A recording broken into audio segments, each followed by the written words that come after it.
like a Hellcat. Hi everyone, the Vipin YouTube channel में आपका फिर से स्वागत कर रहे हैं। आज भी चक्रवर्ती ब्याज की एक और क्लास लेके आए हैं। लास्ट जो क्लास थी वो 3 ईयर से रिलेटेड क्वेश्चन कर रहे हैं, जिसमें टाइम से रिलेटेड क्वेश्चन हमने डिस्कस किया था। जिसमें हमने एक क्वेश्चन डिस्कस कर चुके हैं कि प्रिंसिपल गिवन होगा और हमें निकालना होगा कंपाउंड इंटरेस्ट। तो आइए उसी कंटिन्यूअस में आज दूसरा सवाल देखते हैं। इस बार CI गिवन होगा और हमें निकालना होगा प्रिंसिपल। तो आइए सवाल को स्टार्ट करते हैं।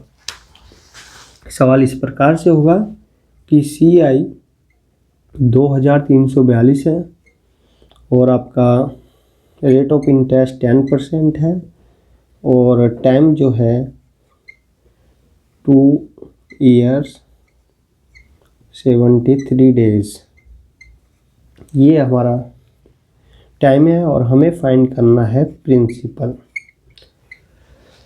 अभी मैं उसी सवाल को लिंक करके यहाँ पर बता रहा हूँ कि प्रिंसिपल गिवन होगा, CI गिवन होगा। मेरा मेन मोटिव ये है कि हम रूपरेखा तैयार कर ले चैप्टर की। जब हम चैप्टर में इस टाइप से रिलेटेड 10 क्वेश्चन को मैं पढ़ाऊँगा तो फिर हम देखते हैं उसमें अलग अलग वेरियस टाइप्स के क्वेश्चन होंगे। अभी कॉन्सेप्ट है तो मैं रेट ऑफ इंटरेस्ट 10% इसलिए मान रहा हूँ ताकि आसानी से क्वेश्चन सोल्व हो जाए और जल्दी भी हो जाए। ठीक है, तो आइए स्टार्ट करते हैं सवाल। तो मैंने बताया था जब हम इस सवाल को उल्टा वीक मेथड से करेंगे तो मैं ऑलरेडी बता चुका हूँ कि हमें सबसे पहले क्या चाहिए, यहाँ पर चाहिए प्रिंसिपल। तो प्रिंसिपल निकालने के लिए क्या करते हैं, तो यहाँ पर देखो R1 फर्स्ट ईयर के लिए जब हम करेंगे इसे 1/10 फ्रैक्शन में जब हम 10% को करेंगे तो कितना आएगा 1/10। और दूसरे साल भी पूरा है भाई, दूसरे साल भी तो पूरा है 1/10। थर्ड ईयर में हम 73 डेज को ईयर में कन्वर्ट करेंगे। तो लास्ट वाली क्लास में मैंने बताया था, यहाँ पर बता देता हूँ कि 365 डेज कितने बराबर होता है, 1 साल के बराबर। और हमें निकालना है 73 दिन। 73 दिन कौन से मतलब ईयर का कौन सा हिस्सा होगा, तो ये होगा पूरे साल का 1/5वां भाग, 1/5वां भाग। तो अब देखिए पूरे साल के लिए तो 10% ब्याज की दर है। पूरे साल के लिए ब्याज की दर कितनी है, ये जो हम R3 निकाल रहे हैं 1/5 जो साल है, ये तो पूरे साल का है। ये 1/5वां भाग के लिए है, मतलब 73 डेज के लिए है। तो ये होगा 10% तो पूरे साल का है, तो 1/5वां भाग के लिए कितना होगा ब्याज 2%। 2% को जब हम फ्रैक्शन में कन्वर्ट करेंगे तो ये आएगा 1/50, ये आएगा 1/50। तो आइए, मैंने बताया था कि इस प्रकार के सवाल में जब हमें प्रिंसिपल एज्यूम करना होता है, हम कुछ भी प्रिंसिपल एज्यूम करके सवाल बना सकते हैं। लेकिन सवाल में जल्दी से जल्दी कटने की वजह से हम इस वजह से करते हैं कि जो इसका हर है, जो परसेंटेज है, पहले तो उसे फ्रैक्शन में कन्वर्ट कर लिया। और जो यहाँ पर हर है, अंश को इग्नोर करो, हर को उठा लो। हर पहले साल के लिए कितना था 10, दूसरे साल के लिए 10 और तीसरे साल के लिए था 50। भाई हर कितना था पहले साल के लिए 10, दूसरे साल के लिए 10 और तीसरे साल के लिए 50। जो इस आपस में इनकी मल्टीप्लाई कर दो तो क्या आएगा 5000। और इसको क्या मान लेंगे हम, प्रिंसिपल मान लेंगे, इसको हम प्रिंसिपल एज्यूम कर लेंगे। देखो जब हमें CI गिवन होता है और हमें सवाल निकालना होता है प्रिंसिपल क्या होता है, तो प्रिंसिपल को उल्टा भी जब कॉन्सेप्ट से हम सवाल को बनाएंगे तो पहला स्टेप ये होता है कि जो ब्याज की दर है, जो रेट ऑफ इंटरेस्ट है, उसको हम फ्रैक्शन में कन्वर्ट करेंगे। उसको हम फ्रैक्शन में कन्वर्ट करेंगे। फ्रैक्शन में कन्वर्ट करने के बाद जो हमारा फ्रैक्शन वैल्यू आई तो उसमें अंश को इग्नोर कर दो, अंश को इग्नोर कर दो और जो हर है उसे उठा लो। हर हमने यहाँ पर उठा लिया 10 गुना 10 गुना 50, इनकी आपस में मल्टीप्लाई करके यहाँ पर एज्यूम कर लेंगे ये प्रिंसिपल है। तो हमें 5000 प्रिंसिपल मिल गया। और हमें पता है ब्याज की दर कितनी थी, या तो 10% कर लो या 1/10 कर लो, 1/10 कर लो। यहाँ पूरे साल के लिए नहीं है क्योंकि यहाँ 73 दिन के लिए निकालना है। तो 73 दिन यदि हम उसे ईयर में कन्वर्ट करते हैं तो वो आता है 1/5 और 1/5 आता है। जबकि हमें पता है पूरे साल के लिए ब्याज की दर 10% है। तो एक साल के पाँचों भाग के लिए ब्याज की दर कितनी होगी, 1/5 मल्टीप्लाई 10, तो इसका मतलब है 2%। जब हम 2% को कन्वर्ट करेंगे फ्रैक्शन में तो वो आएगा 1/50। आइए अब हम क्या करते हैं, ब्याज निकालते हैं। ये सवाल भी एक एक स्टेप बताऊंगा इस सवाल में भी, जो हम अगले जो 10 सवाल डील करेंगे इसी टाइप से बेस, तो उसमें मैं सीधा यहाँ पर वैल्यू रख दूंगा कि 10%, 1/10 या 10% 500 होता है। अभी मैं बता रहा हूँ एक एक स्टेप। तो 5000 का जब 1/10 करेंगे तो क्या आएगा, 500। उसी प्रकार यहाँ भी 500 आएगा। उसी प्रकार हम थर्ड जो 1/5 भाग के लिए 73 डेज के लिए जो कैलकुलेशन करेंगे 5000 की, वो ब्याज की कैलकुलेशन करेंगे 1/50, 100 रुपये। तो ये तो था हमने ब्याज किस पे कैलकुलेशन किया, मूलधन पर किया। मैंने बार बार रिपीट कर रहा हूँ, इस बार भी रिपीट करूँगा, पर देखिएगा जिस ब्याज की गणना हम मूलधन पर करते हैं वो कहलाता है साधारण ब्याज। तो ये तो हमें साधारण ब्याज तो मिलना है, प्रिंसिपल पर तो हमें ब्याज मिलेगा। सीआई में भी प्रिंसिपल पर तो हमें तीनों साल ब्याज मिलेगा। अंतर क्या आएगा कि जो प्रथम वर्ष, जो फर्स्ट ईयर में जो हमने ब्याज कमाया, अब ये भी हमें ब्याज कमा के देगा दूसरे साल।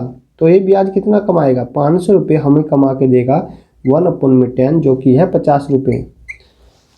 अब ये 2 साल का ब्याज हो गया। अब ये दोनों साल का ब्याज हमें थर्ड ईयर में कमा के देगा, जो कि आया, ये आया 1050।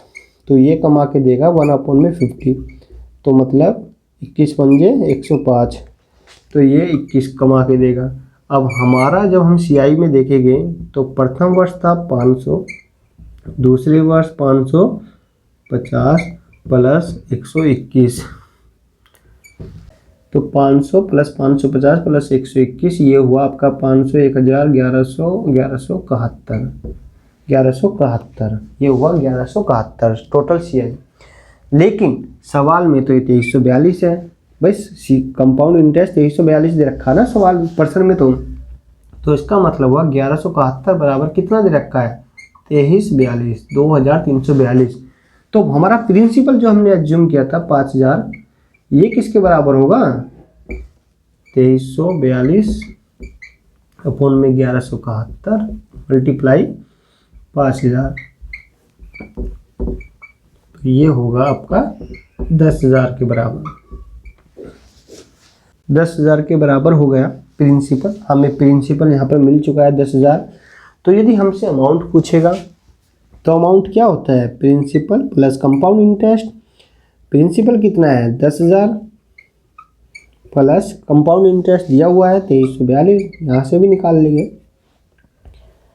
तो ये आया 12,342 अमाउंट आ गया। तो हम प्रिंसिपल अमाउंट निकाल सकते हैं इस वाले मेथड से, उल्टा वी कॉन्सेप्ट से। तो अंतर क्या है कि हमें पहले जो रेट ऑफ इंटरेस्ट है उसको फ्रैक्शन में कन्वर्ट करके हम प्रिंसिपल एज्यूम कर लेंगे। इस प्रकार से फिर हम सवाल को सोल्व कर पा रहे होंगे, हम प्रिंसिपल को बता सकते हैं कि प्रिंसिपल कितना होगा और अमाउंट भी बता सकते हैं।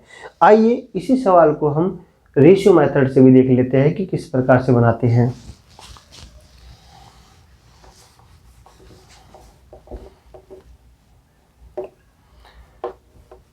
रेशियो मेथड से देखते हैं इस सवाल किस प्रकार से बनेगा, और फिर हम आज 3 ईयर से रिलेटेड क्वेश्चन ख़त्म कर देंगे, बेस कॉन्सेप्ट ख़त्म कर देंगे कि कॉन्सेप्ट हम जान लेंगे। अब इसी सवाल को हम रेशियो मेथड से देखते हैं कि किस प्रकार से बनाते हैं। तो आइए पहले क्या करेंगे, मैंने बताया था रेशियो मेथड में हम करते हैं जो परसेंटेज है उसको कन्वर्ट करते हैं सबसे पहले फ्रैक्शन में।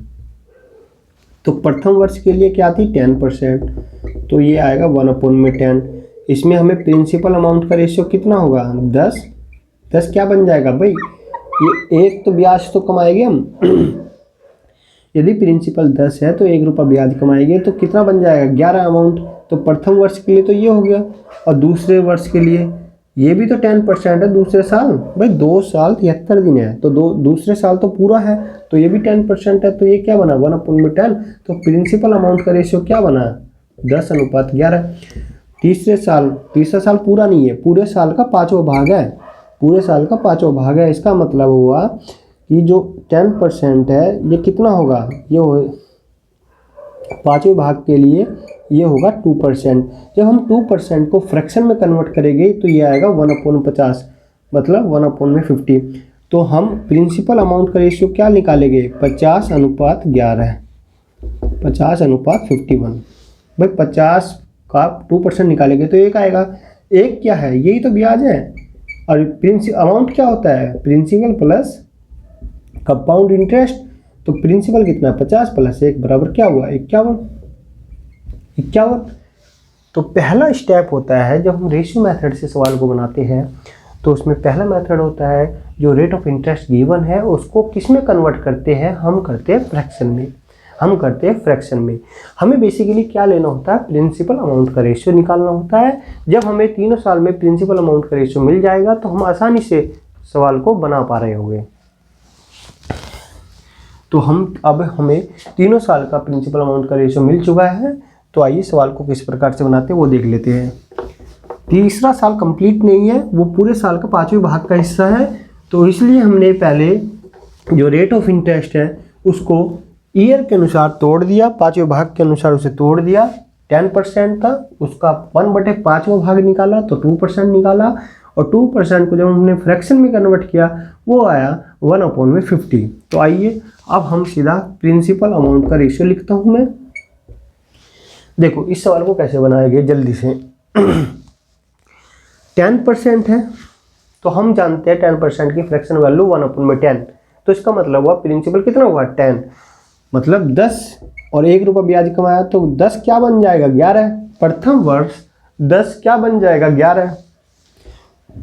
दूसरे वर्ष भी ब्याज की पूरे साल के लिए है, पूरे साल के लिए 10% है, तो ये भी 10 है और ये क्या बन जाएगा 11। तीसरा साल कंप्लीट नहीं है, तीसरा साल है अधूरा, तीसरा साल कंप्लीट नहीं है, वो है अधूरा। कितना अधूरा है, वो पूरे साल का 5वां भाग का है। तो पूरे साल के लिए तो 10% चार्ज कर रहे हैं, तो उसके 5वें भाग के लिए कितना करेंगे 10 का 1/5 करके, तो 2% है, 2% है। तो 2% को हम जानते हैं कि जब फ्रैक्शन में कन्वर्ट करेंगे तो 1/50 है, तो 50 है। 50 क्या हुआ 1/, जो तीसरा साल पूरा नहीं है तो वो है 73 दिन। 73 दिन को जब हम कन्वर्ट कर रहे हैं ईयर में तो 1/5 आ रहा है, 1/5 आ रहा है। तो 1/5 के अनुसार हमने रेट ऑफ इंटरेस्ट को कैलकुलेट किया तो वो आया 2%, और 2% की फ्रैक्शन वैल्यू है 1/50। तो 50 क्या है, 50 है यदि उस साल के 1/5वें भाग के लिए प्रिंसिपल 50 है तो वो क्या बन जाएगा 51, वो क्या बन जाएगा 51। तो ये आया 5000, ये आया 11 गुना 56। अब इसकी मल्टीप्लाई यहीं कर रहा हूँ, 11 × 11, 11 × 66, 67, 9 × 6, 61। तो ये हमें मिला प्रिंसिपल अमाउंट का रेशियो, प्रिंसिपल अमाउंट का रेशियो मिल गया हमें। तो अब देखिएगा भाई 5000 यदि प्रिंसिपल है तो ये क्या बना, ये अमाउंट बन गया 6171। तो यहीं से दिख रहा है कि 1171 ज़्यादा कमाया, यही तो है कंपाउंड इंटरेस्ट रेशियो में, यही तो कंपाउंड इंटरेस्ट है। और देखो यहाँ पर निकाल देता हूँ, कंपाउंड इंटरेस्ट क्या होता है, अमाउंट माइनस प्रिंसिपल। अमाउंट कितना है 6171 माइनस 5000, तो ये आया 1171। तो पर्सन में क्या बोला है, कंपाउंड इंटरेस्ट 2342 दे रखा है, पर्सन में 1171 बराबर 2342 दे रखा है। तो हमें प्रिंसिपल का रेशियो कितना आया था 5000, तो प्रिंसिपल कितना होगा 5000 बराबर 2342 में 1171, 5000 11 दूनी बाय, ये 2 बार गया और ये आया हमारा 10,000। 2 बार में गया है तो ये आया 10,000। तो ये हमारा प्रिंसिपल क्या हुआ, इस पर्सन में यदि कंपाउंड इंटरेस्ट 2342 है, 10% के हिसाब से इन्वेस्ट किया जाता है 2 साल 73 दिन के लिए, तो इसमें प्रिंसिपल हमारा होगा 10,000।